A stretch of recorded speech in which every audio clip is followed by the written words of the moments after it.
So here we are at the final volume of Dorohedoro, volume 23. And I gotta say that this volume wrapped everything up quite nicely. But, also in a sense, it kind of left some things open. Not open in terms of plot or story, because everything does get wrapped up in that aspect. But open in the aspect of, in case Hayashida ever wanted to come back to this world, to these characters, and do a offshoot story with them, or hell, even if she wanted to just do like random ass, little side adventure chapters with the characters having their adventures in the magic world and such, she could even do that because she has built such a intricate world, and not to mention the world building on both ends. By both ends I do mean whole, as in the human world, and also on the end of the magic world as well.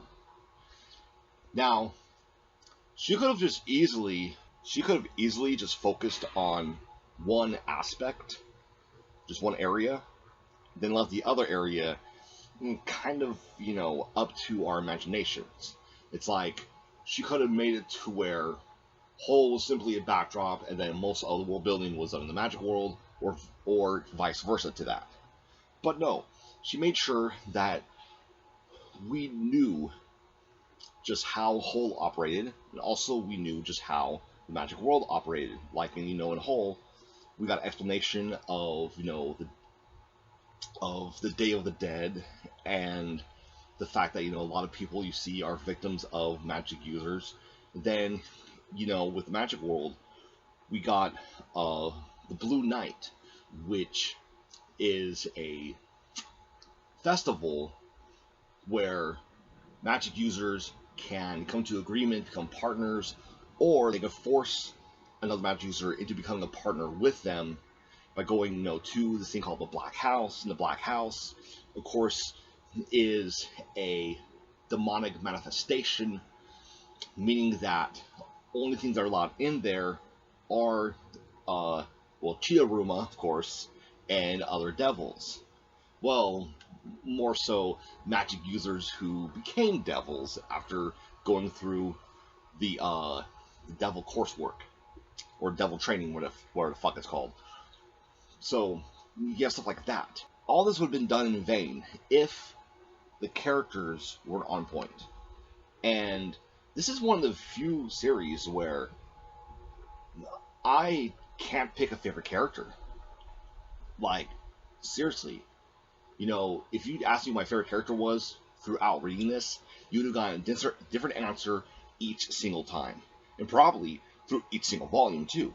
Because there are times where Kaiman was my favorite, then switched to that Nikkaido, then Shin was my favorite, then En was my favorite, then even fucking Fujita at one point was my fucking favorite character. So yeah, each single character becomes my favorite depending on the volume. And as of volume 23, to be honest, my favorite character from this volume is Shou. Because to me, Shou became the MVP of this volume. And also, it really showed just how valuable his character is. Because here's the thing I've noticed that Hayashida does a lot, is that she'll make you think that a character is not important. That they're just going to be a background character, that they're not going to have any kind of significance to the overall plot or story. Then, bam! She'll fucking surprise your ass. Because then you'd be like, wait, they have more to do with this? There's more to their character than what I realized? Whoa. Now, you probably want me to talk about what happened in volume 23. Alright, so here's a quick gist of it. First, you got Kaiman, who just got powers. Well, I'm sorry, he recently got magic. And at the end of volume 22, he was about to, for the first time ever in his life, release smoke. And thus comes out a metal rod. At first, it looks like it doesn't do anything. By plummeting almost to his death, the rod finally ignites and becomes, well, at first I thought it was be like just a broom, like a metal broom kind of deal. And it's like, okay, maybe Kaiman's magic is creating brooms out of fucking smoke. I'm not too sure how that would be cool, you know, skill, but hey, it could fucking come in handy, I guess. Maybe he can make broom rockets and fucking chuck them at a hole. But no, instead it becomes the gyoza staff. And it's a staff that creates gyoza. Okay, this staff is actually fucking OP. A few things that it can do. It can make a gyoza appear that has like boiling hot oil around it, and that is one of its attacks. It can make a giant meat cleaver fucking appear and just cut anything down in its path. It also can make gyozas that can heal you fully, like full on fucking regeneration. And so Kaiman ends up fighting Hole, of course, and after thinking he defeats Hole, well, only the head of Hole is still persevering. Is still trying to, you know, kill all magic users. And so Hole and Kaiman, along with Chidaruma as well, go down inside of what used to be the central department store. They go inside of there. Eventually, Kaiman actually ends up losing his abilities because the devil tumor inside of his head gets killed. But Kaiman has another ability as well, and that ability is being unaffected by the sludge.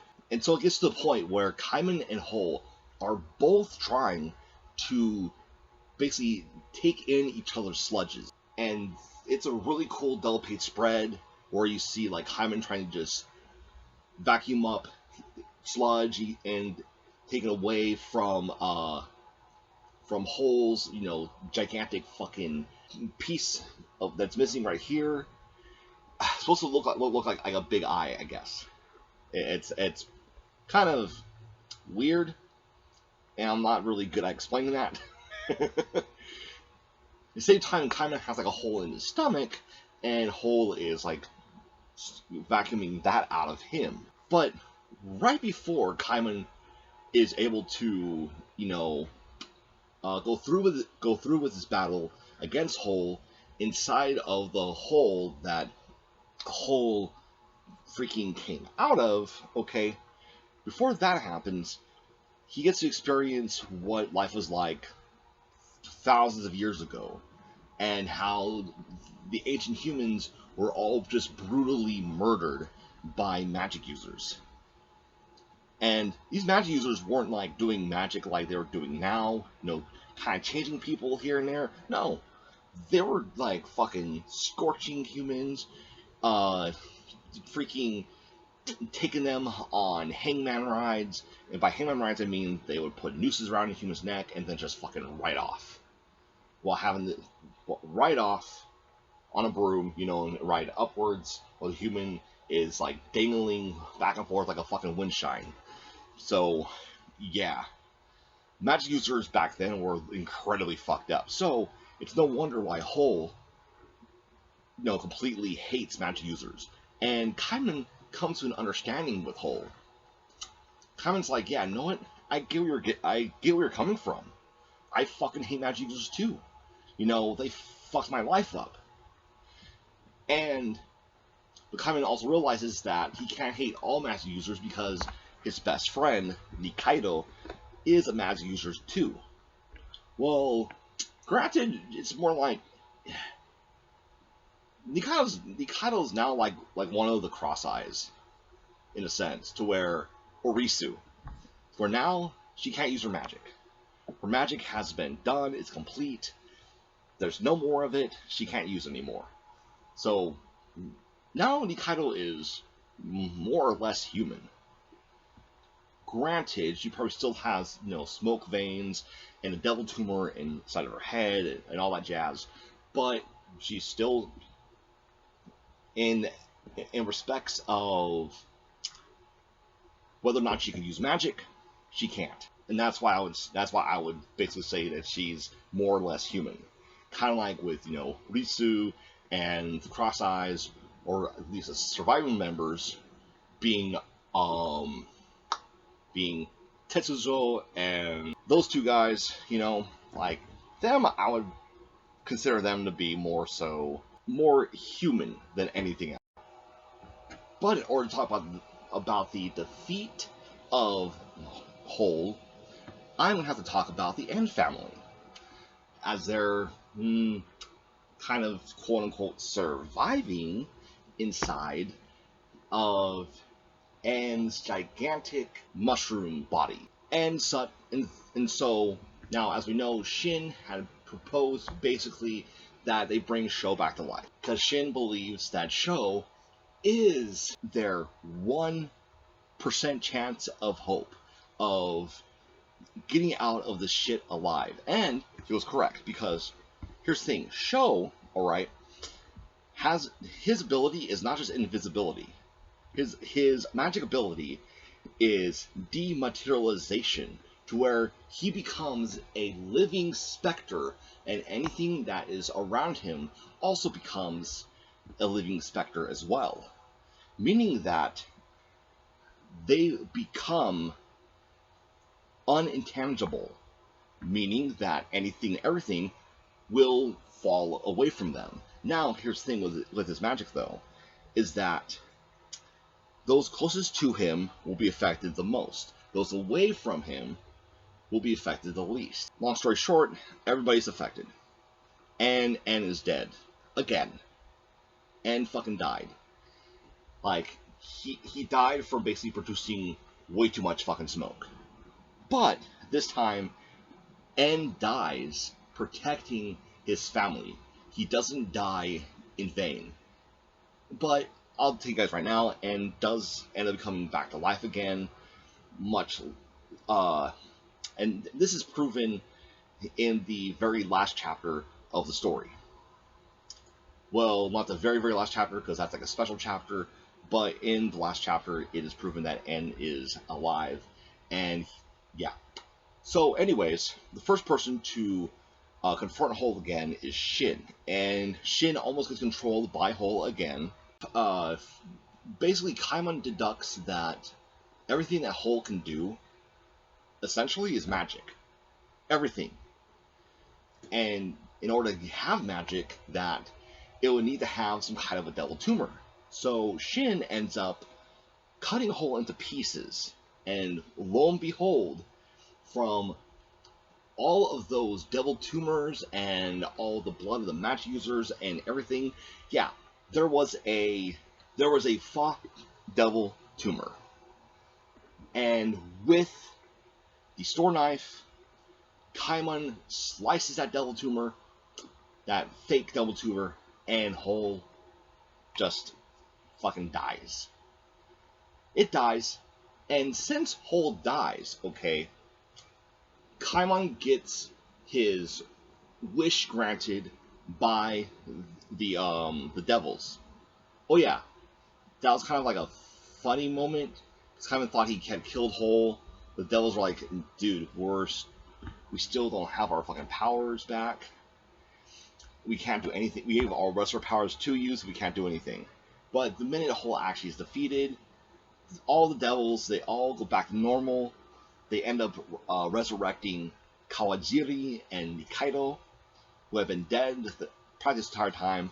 And Chidaruma has lost his bet with all the other devils. It seems that the bet with Chidaruma was that Chidaruma was going to spend but like 500 or 5,000 years, some shit like that, or 500,000 years of his life as a human, starting from being a baby, basically. And by doing so, he was going to have no recollection of ever being Chidaruma. Now, don't know if he'll get to keep all those experiences as a human, but it looks like he's going to be raised by the devils. And I wonder if the devils are just going to torment the fuck out of him because he's a human and that's just what, you know, devils do. They like to just torment the fuck out of people. They lament in that. You know? And so at the end there, basically everybody goes their separate ways. You know, we got Kaiman is now working for Nikkaido at the Hungry Bug. The last two surviving members of the Cross Eyes, they're basically keeping it low key and whole. They're kind of living there, and it seems like Kaiman gives one of them a smoke vial, which I'm assuming is of noise healing smoke. Everybody from the N family are all back in the magic world. N is trying to, you know, pretty much bring the magic world back to its rightful, fruitful endeavors, because the magic world has essentially suffered extremely high casualties. Because, you know, first you had the raids of the Cross Eyes, you know, decapitating people and, you know, killing magic users practically on sight. Then you had Chidaruma, you know, allowing basically the essence of Whole through Whole's door. Oh yeah, that's right, Whole's door. I totally forgot about that part. Okay, so something happening with that is that the door that the giant ass door in the sky that Kirion, you know, witnessed. Well, apparently that door is actually connected to, well, Whole. And those are all ancient humans that are basically, they're suck up sludge, and they're like releasing sludge out in the magical world, creating rain clouds, and letting all the rain just rain straight down. The reason why rain is so, the reason why poisonous to magic users is because the rain is not like normal rain. You see, the rain is a part of the manifestation of the creature known as Whole. It's all the hatred of the ancient humans that they have towards magic users, which of course end up being poisonous for magic users. And so what she ends up doing is that she ends up finding a couple crucial points in this door, and she just fucking blows it up by placing a bunch of I guess flammable magic vials, whatever, and using them as a makeshift bomb. And thus the door gets destroyed. And the door being destroyed, of course, all of the ancient humans end up being destroyed as well. So now the magic world has no rain clouds whatsoever. And that's how that happened. Also, did anybody ever notice that the door itself had a bunch of, well, not a bunch, but it had a Hydra on it? Kind of makes sense, though. You know, Whole had many heads, and Hydra has many heads, and the only way to kill it is that you gotta basically kill all the heads off at once, because if you don't, a new head will appear.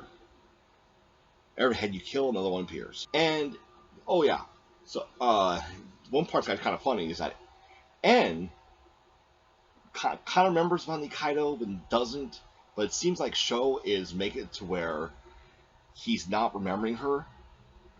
And I'm guessing it's because Shou doesn't want that conflict to go on anymore. Also, it seems like Kaiman is released of any responsibility with the Cross Eyes. So Shin and Noir will never be hunting him down ever again. So we got Shin and Noir, you know. It seems like they're not gonna have much to do because a lot of people were killed, and they have really no one to fight because all the Cross Eyes are now unaccounted for. The ones that did stay behind in the magical world are from my understanding, dead, and the only other ones that are still alive and kicking are laying low and whole. With Ebisu and Fujita, Ebisu, okay, so Fujita finally takes off his ceremonial shoes. Because in the magic world, you wear shoes when you go to somebody's funeral, and the shoes he's been wearing the entire time have been funeral shoes. So he puts on shoes that's given to him by Ebisu, and these shoes actually look pretty fucking cool. So that's then with their story. Kasukabe is brought back to life by Haru, and he's told that he can visit her at any time. John, the doctor, not Kasukabe, but the other doctor. I can't remember his damn name at the moment, but he's actually, paid by Shin Company for taking care of them and the rest of the N family, and paid in like big ass bars of fucking gold. So I thought that was pretty fucking cool. Kawajiri and Risu are now taking the devil exam, together. Kawajiri has taken it before, so that means that Kawajiri will end up becoming Asu at some point in time. Or maybe he'll become a new kind of devil. Who knows? If I was Kawajiri, I would want to become a new kind of devil and not be the same fucking kind of devil that I was previously. That's just me, though. Who else am I forgetting about this? Oh, there was kind of a big reveal, but it kind of wasn't. Turned out Turkey was a woman, but then Turkey's not a woman. Turkey's actually a guy who heard about the transformation magic and decided to go, fuck it, I'll go with that. So our first reveal of Turkey's face is that of like a cute young girl. But Turkey is not a cute young girl. So if you're reading this and you're like, oh my god, Turkey's fucking hot. Like, I get where you're coming from, because I was the same way too. But then after, reading on, and then remembering, oh yeah, wait, both Kawajiri and Nikkaido swapped their sexes at one point too. Kawajiri became a cute-looking girl, and Nikkaido became a dude. Okay, So, and also, it's Dorohedoro. Like, you gotta expect that weirdness to happen. You can't be reading the series and not expect something fucking weird and out there to happen. It's just impossible. Now, I'm trying to think if I forgot anybody. Nah. I don't think I did. Fuck, I really don't think I forgot anybody. I really don't. So, yeah. Oh. Chota is still giving people orders. So there's that. I really thought Chota was going to die. Huh. Oh well. Wish for one hatch in the other, so you get, right? And with that being said, what do you guys think of Dorohedoro Volume 23? This is the end of the story. Let me know in the comments down below. Thank you guys for watching. Hope you guys have a wonderful day. If you'd be so kind to give this video a thumbs up. And subscribe to the channel. As well as hit that notification icon. That way you'll know when I put out another video. Okay, so you guys are probably wondering, what's going to take the place of Dorohedoro? What are you going to be reading next, Justin? And what I'm going to be reading next is I'm kind of replacing a horror-themed manga with another horror-themed manga. And this one, from what I can remember hearing about it, is about a bunch of school children trapped in a classroom that one day just disappears. Actually, the entire school disappears. And in its place is nothingness. But it reappears in an alternate dimension or another dimension, whatever, or pocket dimension. Basically, it appears in a fucking dimension. And these students have to survive by relying on each other. Now, keep in mind, this is what I am remembering from hearing other people talk about it. And this will be a straight up going into this blind volume reviews. So this will be my first experience with this story, and that story is The Drifting Classroom by Kazuo Umezu. And it appears that the series is 11 volumes long, so it's going to be a relatively short run, but hey, it's going to be fun. Or I'm hoping it's going to be fun. Also, look out for some more Dorohedoro videos. I plan on doing character reviews or character analysis videos for the series, as well as top 10 videos for the series as well. Alright, if you want to follow me on any kind of social media, just wait for the credits after I say goodbye.